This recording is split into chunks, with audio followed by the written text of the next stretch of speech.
Graça e paz, família presbiteriana abençoada, tudo bem? Bom dia. Vamos à nossa quarta lição, o testemunho e o Espírito Santo, a conclusão, né? Nós começamos no domingo passado e hoje terminamos. O texto para você gravar está aí na lição. Mas quando vier o Consolador, que eu da parte do Pai vos hei de enviar, aquele Espírito de verdade que procede do Pai, ele testificará de mim. Senhor, abençoa a leitura, Deus, e estudo desta lição, Pai. Que ela sirva para nos edificar na Tua presença, nos ensinar a ter comunhão, a Deus, contigo, com Teu Santo Espírito. Que a glória seja toda Tua, Senhor. Em nome de Jesus, nós te agradecemos. Amém.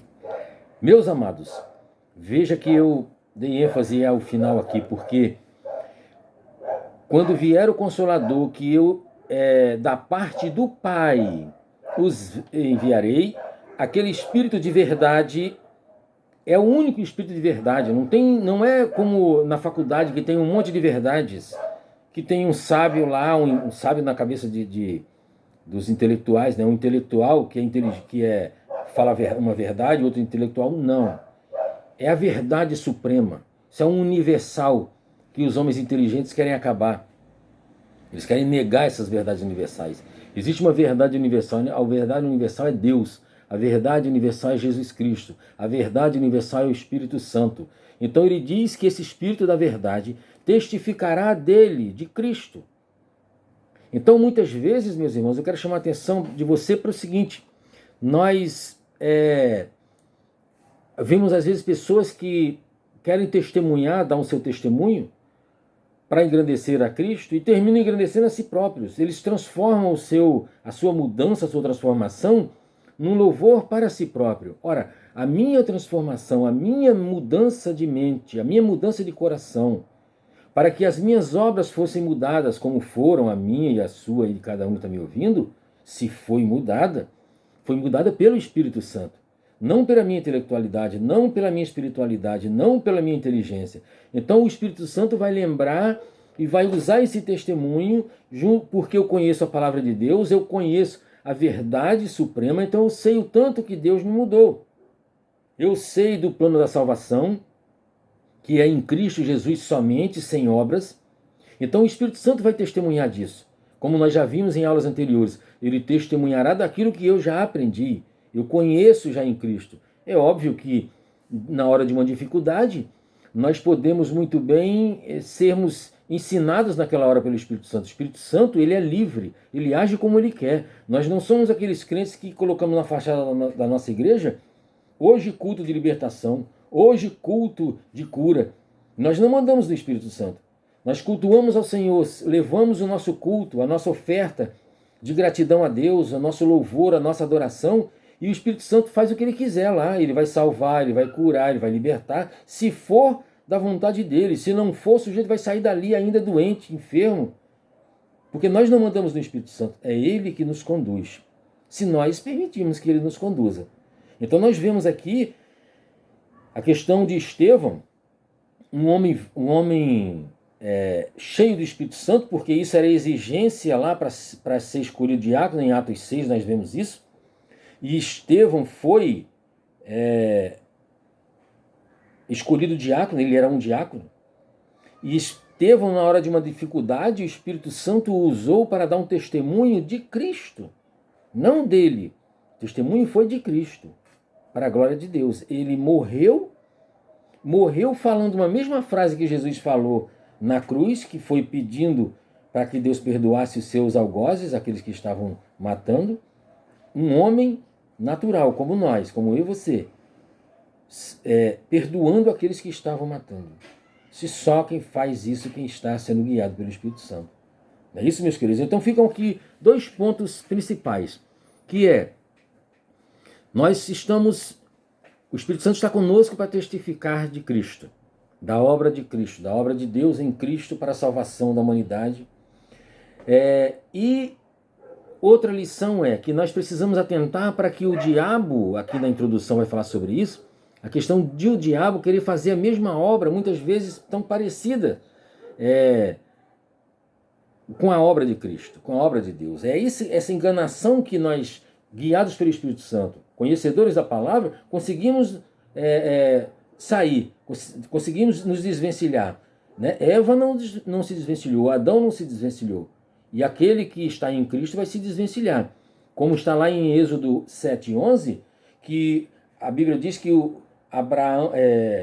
Moisés e Arão vinham fazendo aqueles milagres ali, Deus estava usando eles para fazer os milagres e mostrar ao povo do Egito e a Faraó que os deuses do Egito não eram deuses, e eles operavam maravilhas, e os magos do Egito, com suas magias ocultas, também faziam iguais.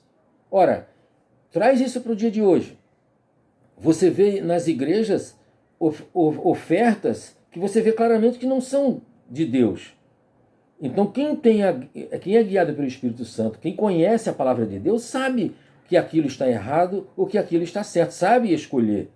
Mas se não estiver, você vai por aquilo que é mais fácil para você, por aquilo que mais lhe agrada, não é? Então assim, tem coisas que parecem horríveis para nós, mas são as coisas de Deus.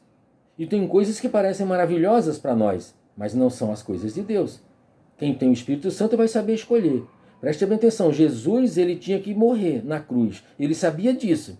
Ele sabia pela tortura por que passaria, pelo sofrimento terrível por que passaria. E ele chegou no Getsemane a dizer: Pai, se possível, passa de mim esse cálice. E quando ele olhou para a situação, ele disse: meu Deus, isso é demais. Senhor, passa de mim esse cálice. Mas eu creio que o Espírito Santo ali diz para ele: mas essa é a minha obra, esse é o meu projeto. Ele diz então na mesma hora: mas seja feita a tua vontade. Então a coisa era horrível, mas era o propósito de Deus. Era o que estava na palavra, era o que precisava acontecer. Ele não podia se negar aquele ato. Assim é para nós. E quem está guiado pelo Espírito Santo e conhece as Escrituras, sabe escolher. Senhor, tem misericórdia, porque eu não vou conseguir passar por isso sozinho, seja comigo. E o Espírito Santo vai dizer: eu sou contigo, meu filho. Você vai passar por isso. E no outro lado você vai dizer sim, Deus foi glorificado. Lembra de Jó? Ele consegue dizer lá em 42, eu te conhecia de ouvir falar. E olha que Jó é mais santo do que muitos de nós na igreja, mas muitos de nós. E depois ele passou a conhecer mais na sua tribulação. Quem passaria por aquela tribulação sem desistir? Muitos não voltarão da pandemia de coronavírus, desse afastamento social, desse afastamento da igreja, mais ou menos, porque a gente está aqui exatamente sendo igreja, interagindo apenas de outra forma. Muitos não conseguiram passar por isso e voltar para a igreja. Acabou a sua fé. Passou, a tribulação chegou e tirou eles da fé, tirou do caminho. Mas os que estão guiados pelo Espírito Santo, os que são conduzidos pela graça imerecida de Deus, esses retornarão. Esses estão contando as horas, orando, buscando no Senhor, sabe, orando por essa coisa toda, suportando as aflições, e voltarão, e estarão firmes, e a glória será do Senhor. Amém? Um outro ponto, irmãos, o terceiro ponto, segundo ponto depois da introdução, resistindo à perseguição sob o poder do Espírito Santo. Mais ou menos o que eu acabei de falar. Mas tem uma parte interessante aqui, onde o autor diz assim: McNair destaca algumas lições muito preciosas encontradas no capítulo 7 de Atos. Ressalto as mais importantes para o nosso estudo. A. Que a voz de Deus pode mandar-nos sair de nosso lugar e família. Estão entendendo isso?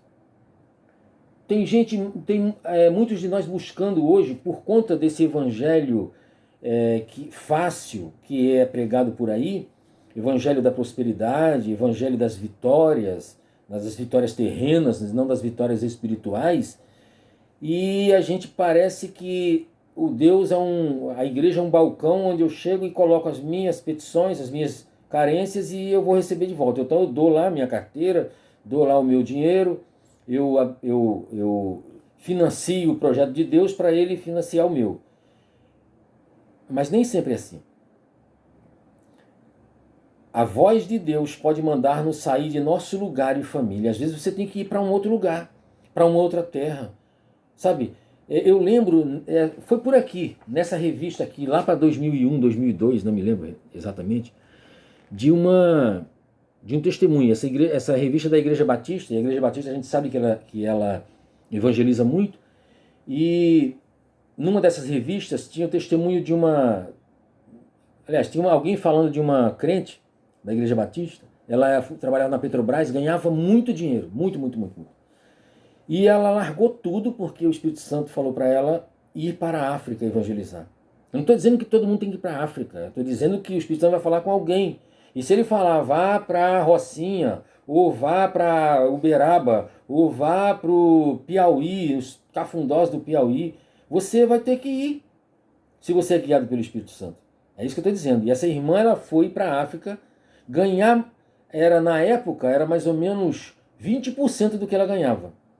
A igreja sustentava ela lá mais ou menos com 20% do que ela ganhava na Petrobras. Eu era novo convertido, eu ficava sem compreender isso. Como é que pode um negócio desse? É assim, amados. Não conta dinheiro, não conta, ascensão social, não conta cargo. Quando a voz de Deus entra, o que conta é a obra de Deus. Se estivermos ouvindo a voz de Deus. B, que a senda, o caminho da fé, é uma peregrinação. É uma peregrinação. É uma luta diária, é uma coisa que, é uma vivência em luta, não é uma vivência, em vitória, eu sou dono empresário, hoje eu sou empresário, eu tinha uma dívida, agora eu tenho uma empresa. Não é por aí. C, que o povo de Deus pode ser oprimido pelo mundo. Isso, meu Deus do céu, acabou esse negócio. Hoje pare de sofrer. E nós vemos hoje, em muitos lugares do mundo, África, Oriente Médio, pessoas sendo perseguidas e mortas, queimadas, famílias violentadas, dizimadas por causa do Evangelho de Cristo. E nós estamos aqui no lugar onde podemos pregar o Evangelho, sair por aí com Bíblia na mão, abrir igreja, até mesmo na pandemia, e a gente está querendo, não quer ser perseguido nem pelos irmãos da igreja, nem pelo pastor da igreja, nem pelo líder da igreja. Se ele disser que está errado, pronto, o crente já acha que tem uma opressão, esse líder é opressor, esse cara não quer me controlar, eu vou embora. Não, amados. O testemunho que nós precisamos dar de Cristo, guiados pelo Espírito Santo, passa por todas essas durezas. O Evangelho não é fácil. Até postei um negócio aí anteontem, sobre isso, que Agostinho de Hipona fala. Não é fácil servir a Deus, não é fácil. Mas é impossível abandoná-lo, quem é guiado pelo Espírito Santo. Como? Se o Espírito Santo me guia, jamais ele vai me permitir abandoná-lo. Se eu sou o meu próprio guia, então eu vou escolher o caminho que para mim parecer melhor. Então eu tenho ali 2 ou 3 escolhas, 2 ou 3 caminhos, 2 ou 3 situações para eu definir. Se eu definir com meus pensamentos, se eu definir com a minha intelectualidade, eu provavelmente vou escolher o errado. Provavelmente não, eu vou escolher o errado. Porque o certo eu só vou escolher se eu for guiado pelo Espírito Santo, porque a verdade está em Cristo, a verdade está em Deus. E só quem sabe a verdade e pode nos comunicar é o Espírito Santo. Ninguém em faculdade, em livro nenhum, pode nos mostrar a verdade. O único livro que tem a verdade, que é a verdade, é a Bíblia Sagrada. Esse nos mostra qual é a verdade a seguir. Com a voz do Espírito Santo, porque se eu também olhá-lo com a minha intelectualidade, vou entender nada. Conheço muitos assim, inclusive na igreja, que pensam que conhecem as Escrituras, mas conhecem com o seu pensamento só, com a sua intelectualidade, só com a sua razão. Então não entenderam nada da questão espiritual dela. A Bíblia é um livro para ser lido com o Espírito Santo. Eu preciso ler a Bíblia com o Espírito Santo me dizendo o significado de cada versículo. Eu sou um professor de português. Eu sou um profissional de letras. Eu poderia dizer, eu interpreto isso aqui. Não. Eu interpreto se o Espírito Santo me der a condição de interpretar. Senão eu vou ser um tolo como qualquer um que não tem o Espírito Santo. Amém? Que nós possamos compreender isso, a necessidade de sermos guiados por Deus para testemunharmos de Cristo pelo Espírito Santo e não por nós mesmos. O último ponto é a causa da expansão da igreja primitiva. É exatamente o que eu vim falando. A igreja primitiva, ela se expandiu por conta da ação do Espírito Santo. Então nós temos Atos dos Apóstolos que conta isso. Muitos chamam inclusive de Atos do Espírito Santo. Eu até acho mais coerente, porque os Atos ali, eles são dos apóstolos por causa do Espírito Santo. Então os Atos, na verdade, é do Espírito Santo. A igreja expandiu porque o Espírito Santo usou homens, né? A morte de Estevão, preste bem atenção em como é que são as coisas de Deus. A morte de Estevão foi o cumprimento da promessa para a igreja se expandir. Foi a partir da morte de Estevão que os homens saíram de Jerusalém, senão eles iam ficar só em Jerusalém. Ficavam ali, sabe? Ali, pregando para aquelas pessoas que viessem ali, tal. Mas aí veio aquela turbulência na igreja, Estevão é apedrejado, morto, uma perseguição, se expandem, vão para Samaria, começam a ir para os confins da terra.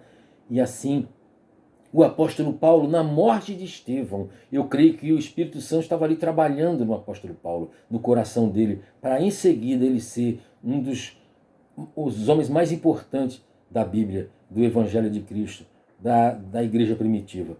Então o Espírito Santo é que conduz o povo de Deus. O Espírito Santo é que conduz a igreja e nem sempre a condução dele é por vias, sabe, maravilhosas, iluminadas, sem nenhum pedregulho. Muitas vezes são por caminhos tortuosos, caminhos difíceis, mas ele vai sustentando, ele vai guardando. E então você pode passar, o servo do Senhor, pode passar pelo vale da sombra da morte. Não é isso? Vão 1000 cair ao seu lado, 10.000 à sua direita, mas você não será abalado, porque o Espírito Santo é contigo. Então que nós possamos entender essa lição de hoje como algo que nós precisamos buscar para a nossa vida cristã. Deixar o Espírito Santo nos usar para testemunharmos de Cristo. Conclusão, eu quero ler a conclusão, só aquele que tem a Jesus, que é a verdade, pode compreender a verdade do Espírito. Quem possui o Espírito da verdade ama a Jesus e guarda os seus mandamentos. Toda verdadeira beleza de caráter, toda semelhança com Cristo é a operação do Espírito Santo. Ele é para o crente o que a seiva é para a árvore, a fonte de poder produtivo. Que você tenha a beleza e o caráter de Cristo. Amém? Que nós tenhamos essa beleza e esse caráter divino e magnífico de Cristo Jesus, nosso Senhor, e possamos testemunhar para o mundo. Amém, amados? Deus abençoe a todos. Você tem um dia, um domingo abençoado, uma semana de vitória. Que toda a tua família seja abençoada. Que a graça de Deus seja derramada sobre a tua vida. Em nome de Jesus. Amém?